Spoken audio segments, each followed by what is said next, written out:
नमस्कार दोस्तों, मैं आपका साथी नरेंद्र जाट आपका फिर से एक नई वीडियो में स्वागत करता हूं। दोस्तों, आप देख रहे हो हमारा YouTube channel SSC MR classes. Channel पर पहली बार आए हो तो चैनल को एक बार सब्सक्राइब जरूर कर लीजिएगा, क्योंकि अल्टीमेट वीडियो आपको इस चैनल पर देखने को मिलते हैं और बिल्कुल आपको आज इस वीडियो में अल्टीमेट चीज़ें आपको देखने को मिलेगी। वाकई में लास्ट में आप ये बोल जाओगे कि हमारे को 10% इसमें थोड़ा सा मोटिवेट होने का मौका मिला है। तो दोस्तों, आप लास्ट तक वीडियो में बने रहेंगे तो आपको सारी तमाम चीज़ों की जानकारी आज इस वीडियो में मैं शेयर करने वाला हूँ। दोस्तों, वीडियो बिल्कुल खास होने वाला है। देखिए, वीडियो में आज क्या चीज़ें मैं बताने वाला हूँ। देखिए, जेल प्रहरी 2025 की बात कर रहा हूँ मैं। देखिए, खुशखबरी क्यों लगाया है सर, खुशखबरी। देखिए, थोड़ा सा पेशेंस रखकर वीडियो को पूरा देखेंगे तो सारी चीजें मैं आपको बताने का जो कमांड करूंगा, जो आपको बिल्कुल शानदार तरीके से समझाऊंगा। देखिए, सीट पक्की उसी की जिनके रंगों में खून दौड़ेगा। किस प्रकार से सर, सारी चीज मैं बताने का प्रयास करूंगा, लेकिन विद्यार्थियों से मैं रिक्वेस्ट करना चाहूंगा कि वीडियो में लास्ट एंड तक बने रहेंगे। मात्र आपके पास में 30 दिन की रणनीति बची हुई है। इस 30 दिन की रणनीति के अंदर आपको किस प्रकार से आपको मैनेज करना होगा, ये सारी चीज मैं आज बताने का प्रयास करूंगा। तो चलिए आज इस वीडियो को स्टार्ट कर लेता हूं।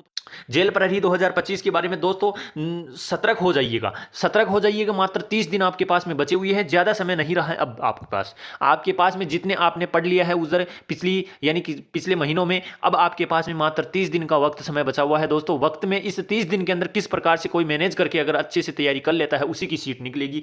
किस प्रकार से मैनेज करें हम, देखिए सारी चीज बताऊंगा मैं। किस प्रकार होगा हमारा सिलेक्शन, थारी पूरी जानकारी मैं आज इस वीडियो में बताऊंगा। दोस्तों, अगर देखिए, विद्यार्थी को कहां पर जाकर समस्याएं आ जाती है, लास्ट में जाकर समस्या आ जाती है और वो पिछड़ जाता है। लेकिन मेहनत तो वो निरंतर करता रहता है, लेकिन लास्ट में रणनीति के तरीके से, अल्टीमेट तरीके से मेहनत नहीं कर पाता है। जो बंदा 30 दिन की रणनीति के अंदर मेहनत कर लेता है उसकी सीट निकल जाती है। तो इस वीडियो में मैं आज सारे डाउट क्लियर कर देता हूं। दोस्तों मैं आपको बता देता हूं कि जेल प्रहरी 2025 में लास्ट आपके पास 30 दिन बचे हुए हैं। कुछ लोगों का कहना है कि सर, हम तैयारी तो पूरी तरीके से कर लिए हैं, बट अब आगे क्या करें। दोस्तों, मैं आपको बता देता हूं कि आपने अगर आपको पूरा कोर्स कंप्लीट कर लिया है, कोर्स करने से ऐसा थोड़ा ना है कि सीट निकल जाएगी। अगर आप पूरी तरीके से पूरे याद कर लिए, लेकिन याद करने से थोड़ा ना सीट निकल जाती है। याद तो पूरी दुनिया कर लेती है, लेकिन याद करने से सीट थोड़ा ना निकलती है। सीट किस प्रकार से निकलती है ये बताऊंगा मैं। देखिए, लास्ट दिनों से कैसे मैनेज करें, लास्ट दिनों में कैसे मैनेज करें, आपको ध्यान से देखना है। लास्ट दिनों की मेहनत ही आपको सफल बनाएगी। दोस्तों, ये लास्ट के 30 दिन है। 30 दिन के अंदर जो रणनीतिक तरीके से आप तैयारी कर लिए ना, उसी में आपकी मेहनत आपकी रंग लाएगी और वही आपको सीट में बिल्कुल काबिल बनाएगी। अब दोस्तों, किस प्रकार से आपको तैयारी करनी है, ध्यान से देखना। 30 दिनों का मैनेज किस प्रकार से करना है। देखिए दोस्तों, जेल प्रहरी की बात हो रही है, लास्ट तक पूरा वीडियो देख लेना। लास्ट दिनों की रणनीति ही आपको सफल बनाएगी। बने रहिए वीडियो में। दोस्तों, अभी तक मैं आपको बता देता हूं कि लास्ट 30 दिनों की रणनीति ही आपको सफल बनाएगी। और देखिए, जिनके रंगों में खून 30 दिन तक दौड़ गया ना, उसकी सीट पक्की निकल जाएगी, ये मेरा वादा है। चाहे वो कितना ही कोर्स पीछे पढ़ लिया होगा, या कितने ही टॉपिक वो क्लियर कर लिया होगा, चाहे कितना ही वो याद कर लिया होगा, लेकिन उन याद किए हुए 30 दिनों में अगर सफल बिल्कुल तरीके से अगर मेहनत कर लिया ना बंदा, उसका बिल्कुल सफल तरीके से परीक्षण हो जाएगा लास्ट में। तो आप लोगों से मैं पूरा, देखिए दोस्तों, आप लोगों ने पूरा कोर्स भी कर लिया होगा, पूरा रिवीजन भी कर लिया होगा लिया होगा, बट आपको क्या करना होगा। मात्र 30 दिन का समय आपके पास में बचा हुआ है। दोस्तों, देखिए, आप लोगों ने पूरा कोर्स भी कंप्लीट कर लिया होगा, पूरा रिवीजन भी कर लिया होगा बार बार में, लेकिन अब आपकी कमियां कहां निकली होगी, अब आप कमियां कहां कर रहे हो, मैं वो आपको बता देता हूं कि दोस्तों आप कमियां कहां कर रहे हो। देखिए दोस्तों, देखिए, सभी से ज़्यादा टेस्ट लगाइए। देखिए, मैं दोस्तों आपसे रिक्वेस्ट करूंगा कि आप लोगों ने कोर्स कंप्लीट कर लिया, पूरा रिवीजन कर लिया, अब आप ज़्यादा से ज़्यादा प्रैक्टिस सेट लगाओगे ना, उस प्रैक्टिस सेट में आपको अनुभव यह होने लगा कि हाँ, मैं इस पर्सन की लैंग्वेज को पकड़ पा रहा हूं या नहीं पकड़ पा रहा हूं, मैं इस लैंग्वेज की पर्सन को पकड़ पा रहा हूं, ये पर्सन कौन से टॉपिक से पूछा गया है। उस टेस्ट के माध्यम से आपको पता लगेगा, और उस टेस्ट के माध्यम से ये भी पता लगेगा कि हाँ, ये पर्सन उस टॉपिक से आया है, उस टॉपिक से इस पर्सन की लैंग्वेज को घुमाकर पर्सन पूछा गया है। वो थोड़ा सा आपको टेस्ट के माध्यम से अनुभव होगा, और टेस्ट के माध्यम से ये भी अनुभव हो जाएगा कि हाँ, मैं इस पर्सन को सही टिक कर रहा हूं या गलत टिक कर रहा हूं। आप अगर टेस्ट में बिल्कुल प्रिपेयर होकर आप टेस्ट दोगे और आपको लास्ट में उसका एनालिसिस करोगे उस टेस्ट का, तो आपको उस टेस्ट में ये कंफ्यूज होगा कि मैं इस टेस्ट में अंदर अगर इस पर्सन का उत्तर ये लगा रहा हूं तो क्या ये सही जाएगा, नहीं जाएगा, ये आपको अनुभव नहीं हो पाएगा उस टाइम आप लगाओगे जब। लेकिन बाद में उसका एनालिसिस करोगे तब आपको पता लगेगा कि हाँ, वाकई में उस टाइम में सोच रहा था और ये पर्सन का आंसर यही निकला और बिल्कुल सही चला गया। तो आपका एनालिसिस किस प्रकार होगा, अगर आप टेस्ट दोगे, उस टेस्ट के अंदर आपका पर्सन अगर आपको समझ नहीं आ रहा, उस टॉपिक से आप पकड़ लिए कि इस टॉपिक से ये पर्सन है दोस्तों, तो आप उस पर्सन का आंसर सोचकर समझकर लगा रहे हो कि हाँ, मेरा उत्तर ये होगा। अगर आप लगा दिया और वो पर्सन का आंसर सही चला गया, तो मान लीजिए आपका बिल्कुल सही तरीके से प्रिपरेशन चल रही है। तो वो प्रिपरेशन चल रही है, वो टेस्ट ही आपका बता पाएगा। अब टेस्ट के अंदर देखिए 100% होते, मान लीजिए आप 80% अटेंड कर लिए, 80% में आप जज्बे से ये कह रहे हो कि मेरे पूरे में से पूरे 80% सही है, लेकिन लास्ट में आप उसका एनालिसिस करोगे तो उसमें 5% आपके गलत हो जाएंगे। अब आप कैसे एनालिसिस करोगे, उसमें जाकर देखोगे कि 5% इसमें यानी 11% में ऐसे गलती मैंने क्या कर दी, तो आपको पता लगेगा कि हाँ वाकई में मैंने इस प्रकार से नहीं किया इस पर्सन को, उस पर्सन को मैं तो किया तो सही था लेकिन इसमें ये गलती थी।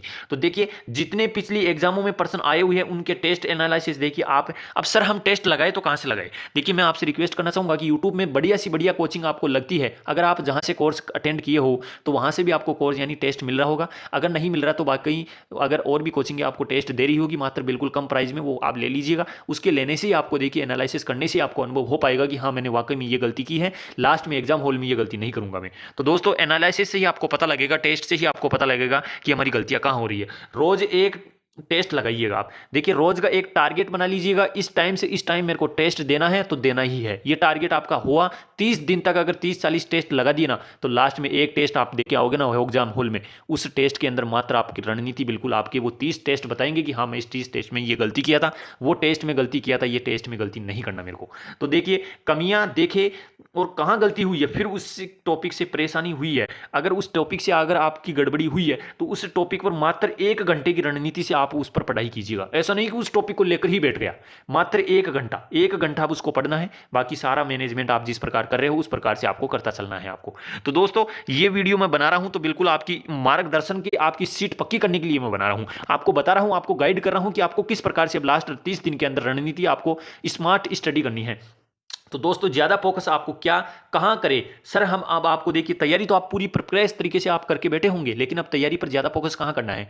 दोस्तों देखिए रीजनिंग के आपके 45% आएंगे, अगर आप टेस्ट के अंदर आप रीजनिंग के टेस्ट दे रहे होंगे दोस्तों, अगर टेस्ट में आप 35% ही अटेंड कर पा रहे हो, 10% कहां गड़बड़ी कर रहे हो वो मैं बता देता हूं आपको। देखिए कथन निष्कर्ष के अंदर आपके पास में गड़बड़ी होगी, पूर्ण धारणा अगर जो आप कथन पढ़ोगे उसकी धारणा क्या बना रहे हो उसके अंदर आप गलत करोगे, ये मैं बता रहा हूं अभी।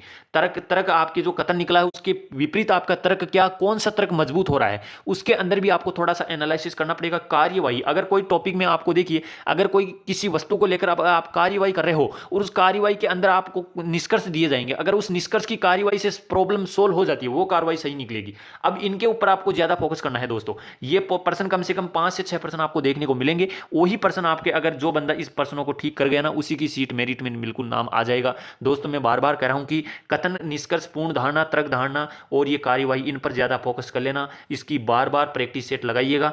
देखिए आप सर्च कर लीजिए कथन निष्कर्ष यूट्यूब के अंदर, रीजनिंग का कथन निष्कर्ष सर्च कर लीजिएगा, टॉपिक आ जाएगा आपका, पूर्ण धारणा टॉपिक आ जाएगा, सर्च कर लीजिएगा। कोई सी भी कोचिंग वाले पढ़ा रहे होंगे आपको पढ़ना है, फिर वापस दूसरी कोचिंग पर जाकर देखिए पूर्ण धारणा, जो आपको ज्यादा बार बार देखोगे ना वहां पर ज्यादा आपको देखिए ये भी आपको सीखने को मिलेगा कि हाँ मैं वाकई में इस पे बिल्कुल परफेक्ट हो गया हूं। तो देखिए टेस्ट लगाओगे बार बार तो आपको देखिए टेस्ट में आपको कुछ सीखने को मिलेगा। तो देखिए ज्यादा और फोकस और किस पर करना है, देखिए मैथ्स पर थोड़ा सा ध्यान देना पड़ेगा। मैथ्स के कई पिछली एग्जामों में 3-4 पर्सनों के टॉपिक में से पर्सन उठाए गए हैं, तो देखिए 4 से 5 टॉपिक आप पढ़ लीजिएगा। देखिए कौन कौन से टॉपिक है, जैसे प्रतिशत हो गया, देखिए कार्य वो समय कार्य हो गया, ये रेलगाड़ी वाली दूरी वगैरह इनके हो गए, और जैसे सरलीकरण हो गया, कोई आपको श्रृंखला दे दी जाएगी उसकी सरलीकरण हो गया, और लाभ हानि का परसेंट आपको बिल्कुल 100% लाभ हानि का 1% आपको देखने को मिलेगा। और दोस्तों जो आयु से संबंधित प्रश्न आते हैं ना आपके, आयु यानी माता पिता की आयु इतनी है, इस पुत्र की आयु इतनी है, तो इसका अंतर ये दे रखा है तो आपको इसकी आयु बतानी पड़ेगी, वो पर्सन आपको देखकर जाना पड़ेगा, वो पर्सन आपका बिल्कुल एग्जाम में मिलेगा आपको और 100% देखने को मिलेगा दोस्तों। तो थोड़ा सा फोकस करना है, ज्यादा नहीं करना मैथ के ऊपर, जैसे 4-5% तो देखने को मिलेंगे, 45% अगर बंदा बनाएगा तो उसमें 2-4% तो डालेगा। तो देखिए अब आपको क्या करना है, देखिए 30 दिन दबाकर मेहनत कर लिया ना उसकी पक्की सीट निकल जाएगी। जो मैं तरीका बताया हूं उस तरीके से अगर बंदा मेहनत कर लिया ना उसकी सीट 100% निकलेगी, उसको कोई रोकने वाला नहीं है। ज्यादा लोग लास्ट में पढ़ाई में धीमे पड़ जाते हैं, यानी धीमी तरीके से पढ़ाई करने लग जाते हैं लास्ट के दिनों में, और वाकई में वो खुद चला के नहीं करते हैं, उसके अंदर ये जागृत पैदा हो जाती है कि मेरे को तो सब कुछ आता है, और वो धीरे धीरे मेहनत करने लग जाता है। तो देखिए आपको ज्यादा से ज्यादा आपको प्रैक्टिस लगाना है, ज्यादा से ज्यादा दबाकर अगर बंदा मेहनत कर लिया ना लास्ट के 30 दिनों के अंदर उसकी सीट पक्की निकलेगी, उसको कोई रोक नहीं सकता दोस्तों। और जो टेस्ट के अंदर 30 से 40 यानी टेस्ट दे दिया ना उसके अंदर ये आपकी गलतियों का अनुभव हो जाएगा कि हाँ वाकई में मैं प्लस की जगह माइनस लगाना भूल गया, माइनस की जगह प्लस लगाना भूल गया, ये आपको पता लगेगा दोस्तों टेस्ट के माध्यम से ही। बस आज मैं वीडियो आपके लिए यही लेकर आया था, क्योंकि बंदे के ज़्यादा डाउट यही रहते हैं, तो डाउट आपकी ज़्यादा नहीं रहना है। वीडियो को मेरा ज़्यादा से ज़्यादा आप ज़्यादा लोगों तक उन लोगों तक पहुँचा दीजिएगा जो जेल प्रहरी की तैयारी करे। और भी कुछ जो वैकेंसी की तैयारी करे उनके लिए भी हेल्पफुल ये वीडियो होने वाला है, क्योंकि वीडियो तो वही होने वाला है, बस यहाँ से वैकेंसी का नाम चेंज कर दो, बाकी वीडियो वही होने वाला है। तो दोस्तों आज का वीडियो आपको बिल्कुल खास महत्वपूर्ण लगा होगा दोस्तों, तो आज का वीडियो बिल्कुल शानदार है। आपकी कमेंट क्या है दोस्तों, इस वीडियो के ऊपर आपको कमेंट छोटा सा करना है। आज के लिए इतना ही दोस्तों, तैयारी में लग जाइएगा, जी जान झोंक दीजिएगा, 30 दिन है बस, आपकी रणनीति आपकी बिल्कुल स्मार्ट स्टडी आपकी बिल्कुल सफल बनाएगी दोस्तों। आज के लिए इतना ही दोस्तों, थैंक यू, धन्यवाद, बाय बाय।